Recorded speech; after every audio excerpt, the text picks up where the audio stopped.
Hello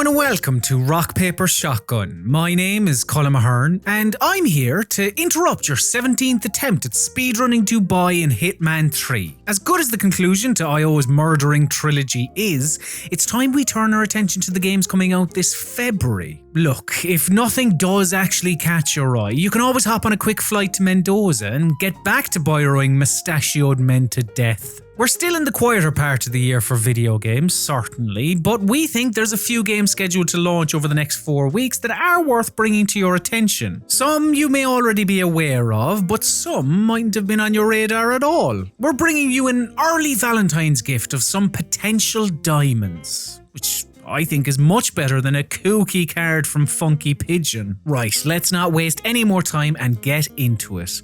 Here are the top 10 video games to play on PC in February 2021.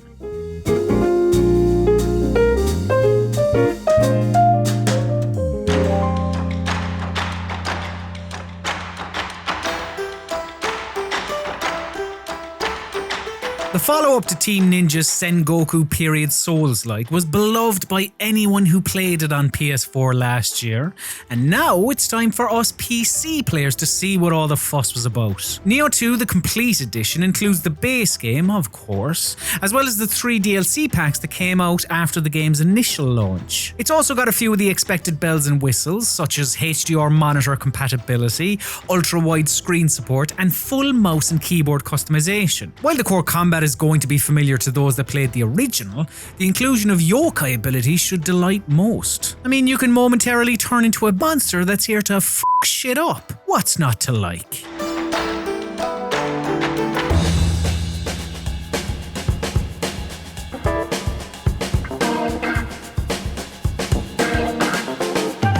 Persona 5 only launched on PS4, there may be a few of you watching this video highlighting PC games that haven't played it. While a lack of Phantom Thieves knowledge may impact the effect of some story beats perhaps, this game is a bit different to its turn-based RPG predecessor, so I wouldn't discourage new players from jumping into this world of talking cats and whatever this thing is. Persona 5 Strikers incorporates a real-time battle system, similar to Dynasty Warriors, while also allowing you to pause the action when you want to use your special Persona powers. Fingers crossed this mashup of styles results in a sequel that services fans new and old.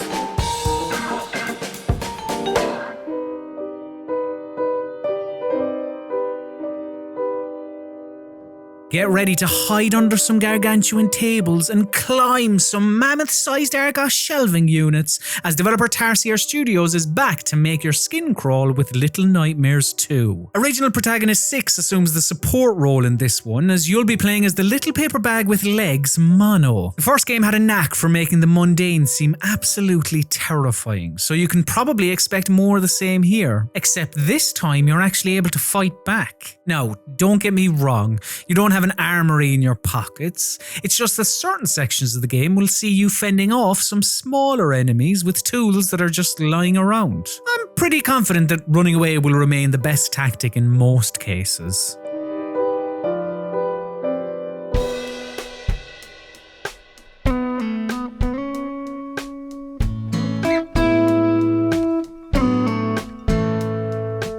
Nuts definitely wins the award for the most unique game of February. So there are squirrels, and you must research said squirrels. You do that by placing DSLRs around a forest during the day, and then you scrub through the footage your cameras pick up at night. It's a game of trial and error, where you have to make educated guesses about where and when these nocturnal rodents will show up. If you've misplaced your equipment today and you catch nothing on camera, then you'll have to do it all over again the following day. Your mileage may vary depending on your patience for stomping through the forest over and over, but this relaxed puzzler is worth a go for those looking to play nature detective.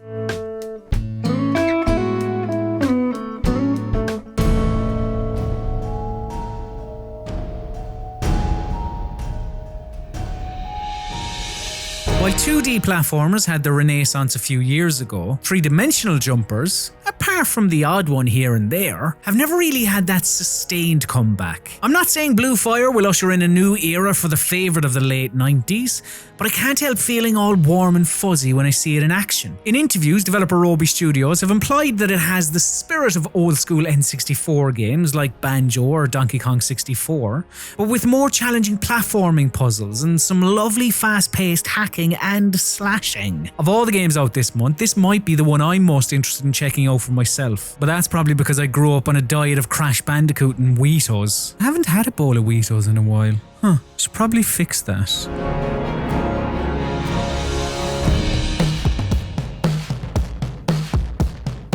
Snappily titled Werewolf the Apocalypse Earthblood might be worth checking out while you wait to suck on some necks in Bloodlines 2. After all, this ARPG is set in the same universe as Vampire the Masquerade. However, as the name handily tells us, you're a werewolf fella in this one. You don't have to wait around for the full moon to transform either. You can switch between your three forms, man, wolf and man wolf, whenever you like. While it sadly doesn't seem like you're able to play the whole game as that third choice, sneaking around vents as the four-legged option looks alright, and you have a crossbow when you're in your human form. Oh yes, the year of the bow rages on.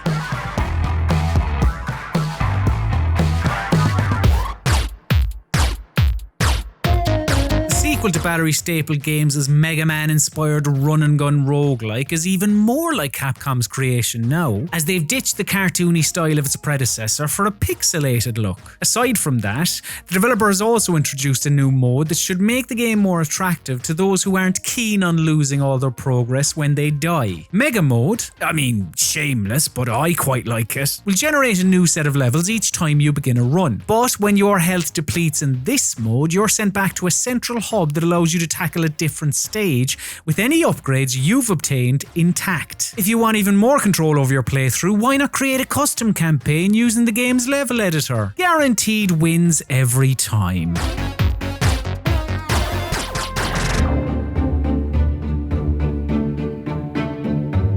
Physics-based sword-swipey fighting game Hellish Quart is out on Steam Early Access this month. Why Early Access and not just a straight-up release? Well, developer Jacob Kiesel has said that they're more or less working on it by themselves, and given that it's a fighting game, they want to involve the community throughout the development process to make sure everything is balanced and that the game is going in the right direction. I wasn't totally sure about this one at first, but I'm way more interested now that I've given the demo a go. If you get one good swing in early, you can be celebrating a victory almost instantly. But the fun in Hellish Quart, at least from what I've played, is when duels become a proper back and forth battle. If you're looking for a different kind of fighting game, you should 100% keep your eye on this.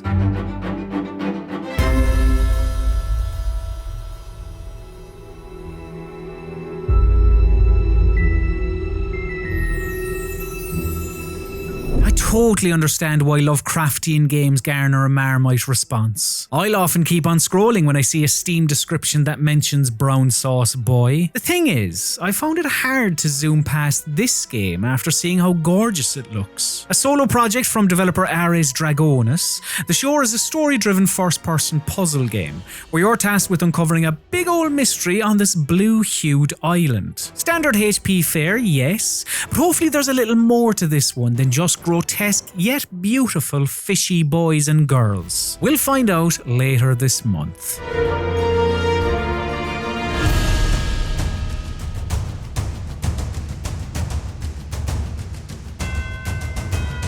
If you've absolutely rinsed Assassin's Creed Valhalla and you have a hankering for more Viking fun, look no further than procedurally generated survival game Valheim. You must bring order to this place and slay some of the fiercest beasts in the realm in order to prove yourself to Anthony Hopkins from the Marvel films. While you can go it alone, developer Irongate has said Valheim is pretty tough, so maybe you should consider making this a co-op adventure. Of course, there's more to Valheim than just taking on some Norse nasties. There's exploration, building, crafting, sailing, everything you'd expect from a survival game involving some lo-fi Vikings.